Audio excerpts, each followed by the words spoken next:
everyone. Welcome to Chrysalis on the Couch. I'm Kay and I'm your host for today. And today we're talking about the arts for self-expression and healing. And today I'm joined by Jon and Kev, and they're both Year 2 students. So if you enjoy this, please give us a like and subscribe to our channel. So the arts for self-expression and healing. Now, I've always been quite a creative person, I suppose. I do a lot of art, but I also make things. I've tried loads of different crafts like pottery and glass making, jewellery making, stuff like that. And also dance, and I love music. And I think when we're engrossed in something, you know, when I'm painting, I'm totally engrossed in what I'm doing. And therefore it's like a meditation, and meditation is very good for you and very healing. And of course, anything creative also balances both sides of our brain, because a lot of the time we're using the logical and analytical side of our brain. So it's nice to do something more creative to balance those out. So, Jon, do you want to start us off and give your thoughts about arts? Yeah. Predominantly the main art for me has always been music, something I've been involved in for most of my life. It seems to sort of come down mum's side of the family, really. She herself was a dancer, although it's not really something I've done a lot of myself. She also, in her later years, was more sort of artistic with her hands, cross-stitch, that sort of thing. So something I've often thought about and occasionally sort of dabbled in myself. In that case, sometimes though, I think probably I put too much pressure on myself, so I don't find it as therapeutic as maybe it could be, because I'm always trying to compare myself to what mum used to do. Right. So yeah, I think, you know, even with the music, because I've been doing it for so long, I think at times I probably spend too much time over analysing things. So while it on the surface is sort of helpful, listening to something to relax, my brain might not necessarily relax as much as it should do, because it's bringing back previous memories and things like that. So yeah, I mean, I found arts at times to be, as you said, you know, quite meditative and can easily get absorbed into it. So it becomes quite a good distraction. For me personally, maybe sometimes it doesn't work quite as well as others, because of, you know, things, you know, earlier in my life or something like that, it brings to mind. So you've got to try and turn that other side of your brain off and just flow with it, haven't you? And let it come out naturally, rather than thinking too much about it. I know some artists like that. They're so trying to get it perfect that it's not as relaxing as it should be. Yeah. So when you say music, then what do you actually do in the music? Well, I've played the trumpet for getting on for 40 years now. So I mean, I've really sort of crossed the whole musical divide quite a lot. But my early sort of background really would be more in sort of classical music, playing in orchestras and that sort of thing. Latterly, I then moved across to sort of brass bands. I used to play in 2 or 3 different dance bands. That again had a family connection, strangely, because my granddad had his own dance band back in sort of the 1940s. Okay. Wasn't something I knew about at the time when I got involved initially with the bands and started playing. Something I found out later. So yeah, I mean, gone across the whole divide, really. Whenever the opportunities arisen, somebody needs a trumpet for something, I've always had a go at it. In pit work, sort of amateur dramatics, they're always needing a band for their shows. So Right. I've done that a few times, played in the pit. Never tried anything other than the trumpet? Well, initially, way back when I was knee high to the grasshopper, I used to play the organ, and had an organ at home. And when I decided to sort of go across to the trumpet, that kind of went by the wayside a little bit. It was a case of which one was I going to concentrate on, and for reasons I've never really worked out, I opted to go down the trumpet path. So my keyboard playing suffered as a result, really, because I've just not done it anything like often enough since. I think a lot of us start off at school playing the old recorder, which is what I first did, and then sort of progressed and tried guitar, but my fingers are too short and stumpy. I can't reach properly. So that didn't go too well, but I played clarinet for a while and a bit of piano. So what about you then, Kev? Well, I've always been interested in music, and like John, I did study music when I was at school. Like yourself, I studied and played the clarinet and the piano. I wasn't particularly good at either of them, unfortunately. But I do remember at the age of 15 discovering rock music, all sorts of rock music, progressive rock, heavy rock, and that's kind of been the theme since then to now, really. And I find great solace in listening to it, especially over headphones or in the car. I think, as you said earlier, it completely takes you away from what you were thinking about, from where you are. You know, I'm transported into this fantastic world of music. And in a way, I agree. It does heal. It does make you. If I'm feeling down or bad about something, I can put some music on, immerse myself in it, and I feel better. I really do feel much better afterwards. There's so many different types of music, isn't there, and different things that appeal to different people. Like you say, sort of from the classical stuff, you know, pop music, rock. And I listen to a lot of like what they call new age music, which is like very tranquil, peaceful meditation type music. And I sort of go off to different places that, you know, exist somewhere.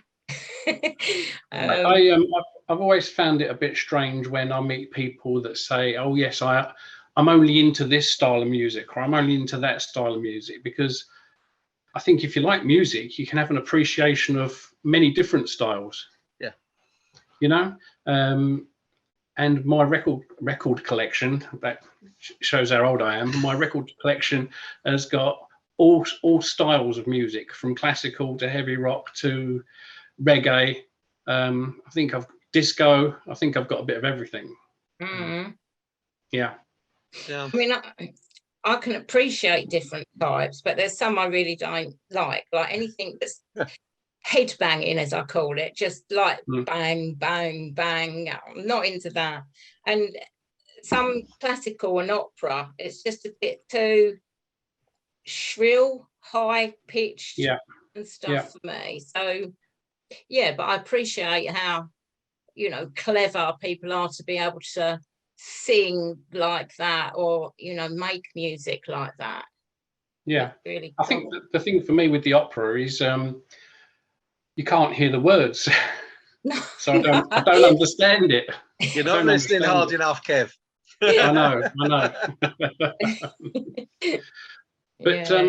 But like yourself, I have painted in the past. I haven't done any painting for a while now, but more recently I have tried the dancing, ballroom dancing, right? Because my wife was classically trained as a ballerina. Yeah. So she still does that to an extent for for exercise, and we joined a ballroom dancing class together, Right. which was one of those things I was really quite nervous about, but to get the best out of it, I guess you had to throw yourself into it, literally, you know. And I did, and yeah, I really enjoyed it. I really enjoyed it. But again, it was all the whole thing about taking myself out of my comfort zone, out of my everyday existence, into something that was completely alien to me, and that felt really good.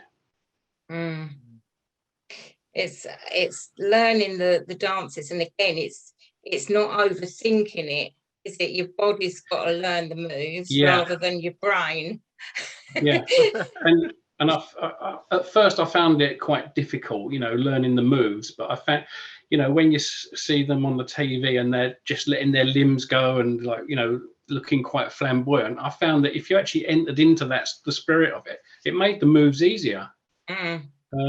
Yeah, it was really good, and it was quite energetic as well. Yeah, it's good exercise, isn't it? Yeah, so we'll see you on Strictly next then. I should be so lucky. Well, you're partnering Kylie. Partnering Kylie then, if you'd be so lucky. You done any dancing, John? I've done a little bit. My mum used to be a professional dancer when she was much younger, so I kind of, it's one of those situations where I kind of fancy having a go, but I probably put too much pressure on myself to start with, so it kind of has the opposite effect. So I never quite really sort of throw myself into it as much as I perhaps should. Ballroom was, you know, the one that I'd like to do, but never got round to it. I did do a little bit of tap for a while. Right. That used to be, I used to quite enjoy it, but again, it sort of has negative attachments to it these days, so it's not really something that I'm in a rush to go back to. I suppose it's trying something, you know, that hasn't got those connections for you. That's some it. sort of totally different dancing. Yeah. I've tried practically everything. So I've done belly dancing, burlesque dancing, ballroom, Latin, even what do you call it? What do they call it? Like sequence dancing, Victorian dancing. Like line dancing. Line dancing I've done, Bollywood. I had to go at so many different things, but my favourite is swing. Wow. Swing dancing is great, and there's a lot of like 40s, 50s swing nights, like party nights that you can go to, and yeah, it's great. Again, it's a really good distraction. It's good exercise. It's just really good fun, and sort of takes you away from your troubles and your life. And I think when you're doing something fun and energetic like that, you know, we get those feel good feelings, don't we? And it's it just makes you feel really good for quite a while afterwards as well. Yeah. I think with all these things, it's good not to take it too seriously. Yeah. You know, because then that just kind of takes all the fun out of it. And I think I'll try and attack. I don't mind what I try, but I try and keep my sense of humour at all times, just for when I mess it up, you know. Yeah, and it doesn't matter, does it? That's what you need to take on board, John. I think, you know, it doesn't matter if you're not that good. You're going to be better at some things than others, aren't you? It doesn't matter. It's just such good fun anyway. Don't matter if you get wrong. I mean, I fell over in the middle of the dance floor in front of everyone. But, you know, it's okay. It's still good fun. Yeah. I think that's the key to it. If you're not finding it fun, you're not enjoying it, then it's not going to have a therapeutic effect, because you're already anxious. You're making yourself more anxious if you're not enjoying it, or you're worrying about it too much. Yeah, that's right. Yeah. I know a lot of, you know, musicians, when they're songwriters, they do their best work when they've got problems in their life. Adele has spoken about this, how it's harder to write when everything's going well in your life, you know, because the writing about the problems that they're having, again, is like therapy for them. Being able to express that and get it out, you know, is really good. I mean, do you sort of feel like you feel more like doing those creative things when maybe you're not in such a good place? I think that can be quite difficult, because if you're in a place that's not particularly good, then it's not always the thing that comes to mind, you know. But I do think, as you say, it's really good that if you have had troubles and you can get it out in some form, i.e. writing it down in the form of a story or words for a song, it's almost like self-therapy. You know, you're looking into yourself, getting the angst out, and, you know, replacing it with something that's really good. I quite often find if I'm not necessarily in a good place, sometimes I always sort of say my muse must be looking over me and protecting me when I'm at my lowest, because I tend to find I can write some good poetry, or what to me seems quite good poetry, when I'm in that place, because it helps to get it out. But if I deliberately sit down to try and write something, it just won't happen. No. Similar sort of thing. You know, if there's something there that's sort of burdening me, it comes out easier. There's something there to sort of feed it. When I worked for Women's Aid, I worked with victims of domestic abuse. We actually put a book together of some of the writings and poetry that some of the women had done about how they felt, and some of them were amazing. You know, some of the poems that they'd written, really good, and obviously healing for them to get it out there. Anyone tried drama? Not for many years. Not for many years. Well, I always remember at school, I was rubbish at drama, but because I used to do a lot of painting, I used to be the one that painted the sets for the school play.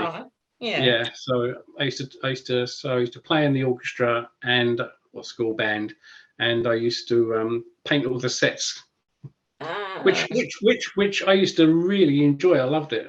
Yeah, painting was never my thing. Never was any good at that. In fact, actually, it kind of had an effect on me at school, because I found in later years that I've got a huge interest in history, yet I didn't take that at school, because I had a teacher at the time who every week the homework was draw this, draw that, draw the other. And because I couldn't draw and I couldn't paint, it's just, why am I going to take this and spend 2 years badly drawing things and being criticised for it? The trouble is, you know, I mean, at school, I was told I was useless at art. I remember drawing this tree and getting a slap round the legs for it, because the teachers could still hit you then.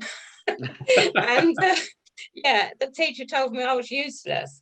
So for a long time, I didn't draw or paint. And if anyone else, I just said, no, I'm no good at that. But that's just one person's opinion. And later on in life, I just started drawing and painting for fun. And I'm not good at drawing technically, but I can paint some wicked weird things. You know, I like things that are a bit unusual. Kay, are you very self-critical with your painting?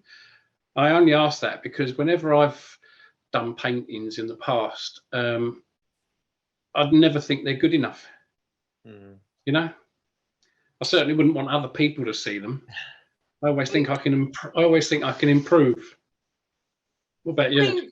I suppose when I first started, I thought they were going to be rubbish, and I was really just doing it because it was a way of self-expression. But no, people like my paintings, and I've sold some. you know, and I will put them on Facebook to get people's opinions. So I am critical, because if I think, oh no, that's a wonky eye or something, you know, I'll keep going till I'm happy with it. But I'm not like obsessed with getting every detail right. You know, as I say, a lot of the things I do are more like abstract. I've got a thing about painting eyes, really colourful eyes at the minute. But yeah, so I just enjoy doing it, and once I'm fairly happy with something, I'll stop. Right. So yeah, and I don't really care what other people think, because I look at work that's in art galleries that's selling for a lot of money, you know, and it might be like there's a red stripe, a blue stripe, and a yellow stripe, and they want £1,000 for it. I'm like, well, mine's better than that. You know, so there's some sort of art to everybody, isn't there? And some people are going to like what you do, even if you don't like it yourself. And in the same way as, you know, some people like one type of music and other people can't see anything in it. Yeah. It's being happy with it yourself, I think, that's important. And if it feels good for you, then, you know, you've got to do it and not worry about what anyone else thinks about it, haven't you? Yeah, definitely. Yeah, I think that the same is with drama. I mean, you do drama because you have to do role plays at college, don't you? So that's a bit of. You didn't say we like them though, Kay. Yeah. No, you didn't. No. But yeah, I mean, I used to hate it because I was very shy at school. So anything like that, I didn't like. But now I think I could do it. You know, I wouldn't mind actually trying a bit. There's lots of. Perhaps you should look into the local drama group then. Yeah, I had a friend who did that, and again, she really enjoyed it. Yeah. But a lot of the sort of famous actors and stuff that we see on the TV, a lot of them have got mental health issues. And have had a lot of problems in their childhood. And again, I think some of them go into that because they can almost escape from themselves. It's like they can be somebody else, can't they? Yeah. There's a thing I was reading, I think it was only yesterday or the day before, was somebody was talking about Patrick Troughton when he was playing Doctor Who back in what was it, probably late 60s. And there's not many interviews. You won't find many recorded interviews of Patrick Troughton when he was the Doctor or after the Doctor, and that the reason for that is exactly that. When he could disappear into the Doctor, he could play Doctor Who to his heart's content. But if you sat him down for an interview, he had to be Patrick Troughton.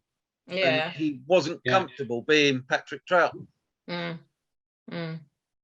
Yeah, so it's like an escapism. I suppose that's more escapism than healing, isn't it? But while they're in the place doing it, I suppose it's still therapeutic because it is a way of escaping.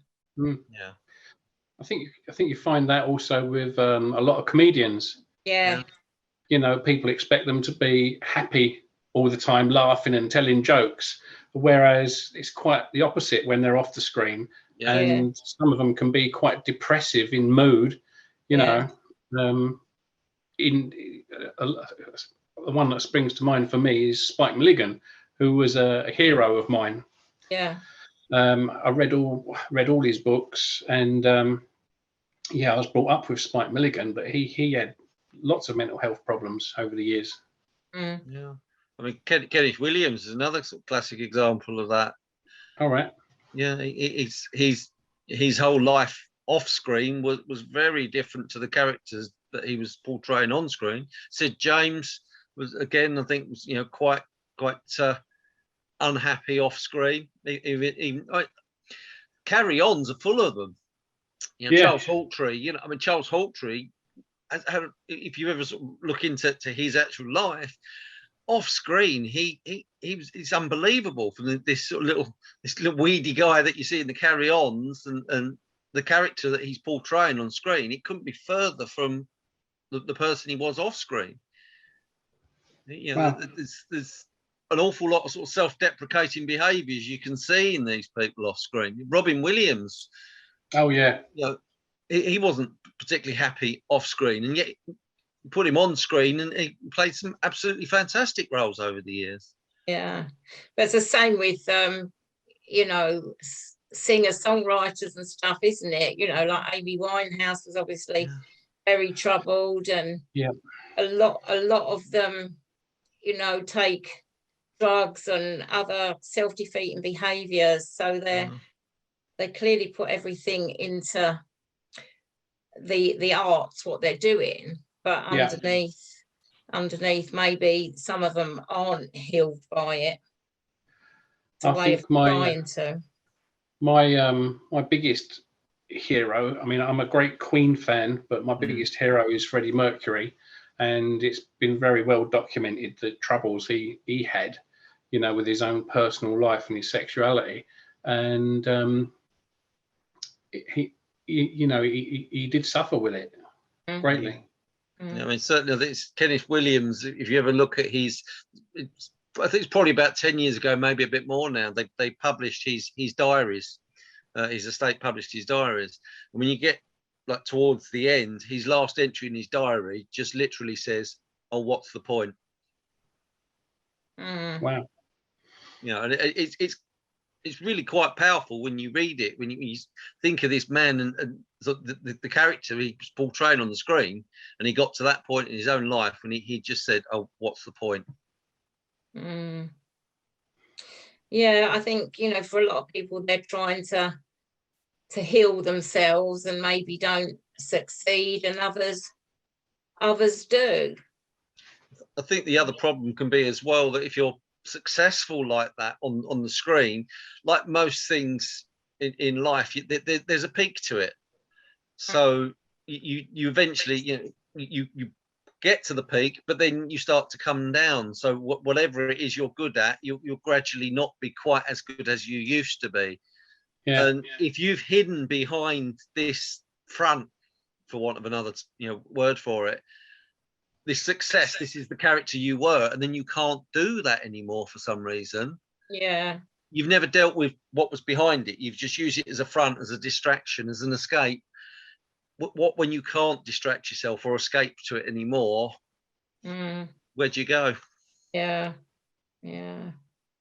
I think in the therapy world, you know, as well as talking therapy, there's lots of other techniques, isn't there? There is art therapy and dance therapy, and we can use clay and stuff with people. I think I mean, I've done pottery, and I mean, it was the potter's wheel. Well, that was a bit of a disaster, but you know, that whole sort of tactile feeling of the clay, again, that can be quite healing for some people. And we've got writing, and I mean, my favorite sort of books to read are like true stories of when maybe somebody's had a rough life, and then they've turned everything around, and they've written their story, you know, and sometimes they haven't turned things around, but you know, it's been healing for them to actually write about what they're going through. I've had a few clients that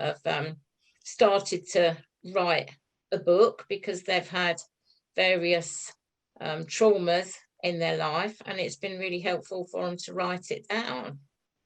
So does that resonate at all with either of you?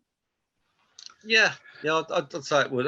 I've sort of potted for quite a number of years. I've sort of thought about writing a book, and not sort of thinking too seriously about it, but just occasionally writing a few things down and occasionally pulling it together. Never really got much beyond sort of the overarching. I know sort of the overarching story I want to tell, but not really got too much detail in it. But I've found a lot of things from my past kind of I'm feeling I want to put in there, and put the character almost through what I went through, and the fact that maybe the character comes out of it okay in some way, it's maybe its own release for me if things didn't necessarily go that way for me. Yeah. I think for me, when we have our classes and during some of our assignments, I can certainly relate it to myself and things that have happened in the past. And sometimes I have to be careful that I'm not writing about myself, almost, you know. But the good side to that is I'm thinking about stuff that I didn't, in the past, I didn't want to think about, you know, was trying to forget. But now I'm realizing that that's the wrong thing to do. Not to forget it, but to try and just sort it out. Or accept it. Work, you know? work through it and accept it. So yeah, that works. That's working for me. But as for writing, go on. No, you go. No, but as for writing a book, I think I might have mentioned it before. I'm kind of considering writing a book. What I shall do is I shall just put a load of words on some paper, see what it looks like, and go from there. Yeah. But I think it's more about things that have happened to me, my work life, more than emotional things. Right. So, but you know, emotions come into it at the same time. So, who knows what will come out? I think a lot of people like me really like stories about normal people and their life. You know, that's why we watch soaps and stuff, isn't it? Although they're a bit exaggerated, they make our life seem better. And I think, you know, reading a book about somebody's life and what they've done and what they've been through is just really interesting. So I think, you know, books like that sell well. You might be famous one day, Ken. You'll be on Strictly and a famous author. Hey. Yeah. Oh dear. Oh. So there's lots of things we can do, isn't there, to sort of express ourselves through the art. There's quite a wide range of things we can do, and different things will suit different people. But, you know, although like you said, Jon, in some ways it can be a pressure. I think if you try and get rid of those more analytical thoughts and just go with it and enjoy the process, you know, it can be quite a healing thing to do. Yeah. One of the things that I've done recently is the house that we lived in was quite dilapidated when we moved in, and I concentrated on sorting the house out. But the garden we discovered was quite big, and it was kind of like a small field. And I had this idea that I would start to make some kind of garden, and it's turned into a complete monster because without even realizing it, I had an idea in my head of what it should look like, but it's turned into this really formal, not grandioso, but really kind of out there thing. And it's taken me 3 years to do it, but and it's ongoing, but it has been really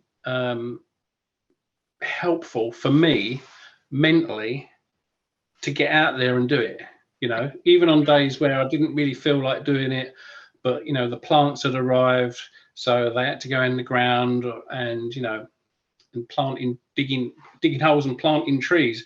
And I love the physical aspect of it as well. Has been really, really helpful. Yeah, well, you've got different things there, haven't you? Because, you know, doing the gardening, that's quite a creative thing in itself, planning it. But then you're also out in the fresh air, which is great. And you're sort of playing with the earth and that, aren't you? Which is also really good for you and sort of gets you back in touch with the natural rhythms of the earth. Yeah. And the other thing is, I mean, I've never been a great one for creepy crawlies and stuff, you know. Don't like the worms. Yeah, but now, you know, when you're down and dirty with it, it's who cares? You know, they're only there for the plants and the flowers, the same as I am. Yeah. Yeah, but it is good. Mm. It is good. Yeah. I didn't think that I would ever enjoy it this much, but I do. You can come sort my garden out then, Kev.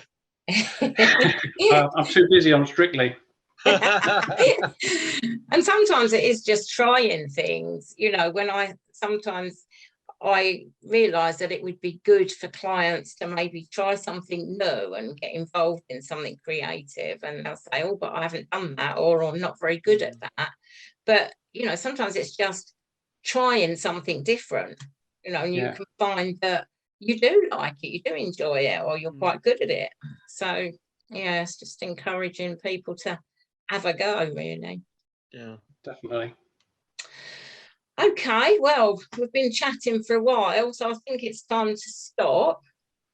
So if you've enjoyed that, please do give us a like and subscribe to our channel, and look out for the next Chrysalis on the Couch, which will be coming very soon. But for now, it's cheerio from me, and it's cheerio from them. bye. See you again soon.